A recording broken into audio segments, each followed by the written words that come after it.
Hey guys, my name is Lyn Olavario and I'm going to do the Light It Forward challenge.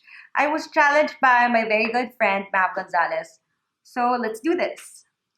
What exactly is the Light It Forward challenge? It's Leader of Light's latest campaign where they're challenging you to build a solar light para i-gift sa mga villagers na walang access sa electricity. So Leader of Light sent this solar light package. As you can see, it's sanitized and disinfected.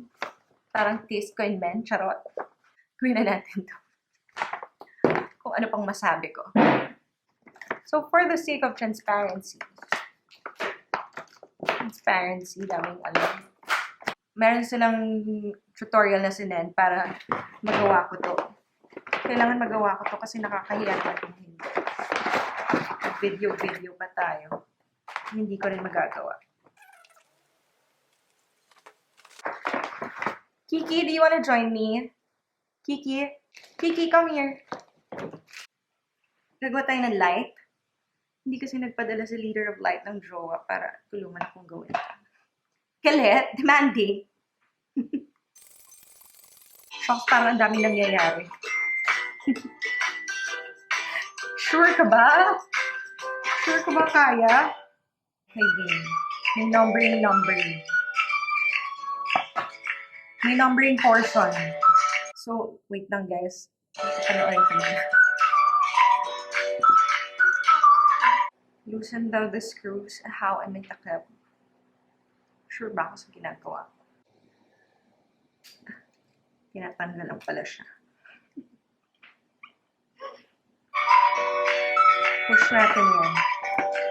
Okay, so habang nilulusan ko yung screws, so best in chika muna tayo. So each hand-built solar light that you build will last for the next 5 years, 12 hours a day, and reduce carbon emissions by 1,000 kilograms.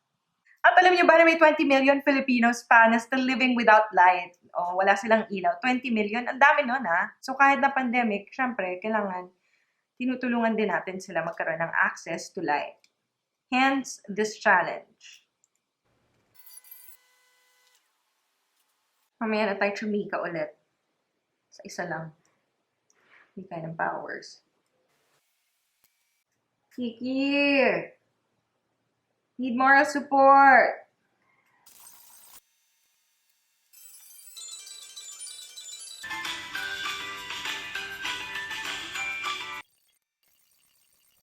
Fine na, aminin ko na. Uulit ako kasi hindi siya uminaw the first time.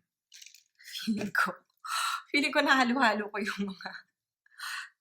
Okay, medyo slow pero kailangan natin mapailaw to kasi hindi pwedeng hindi.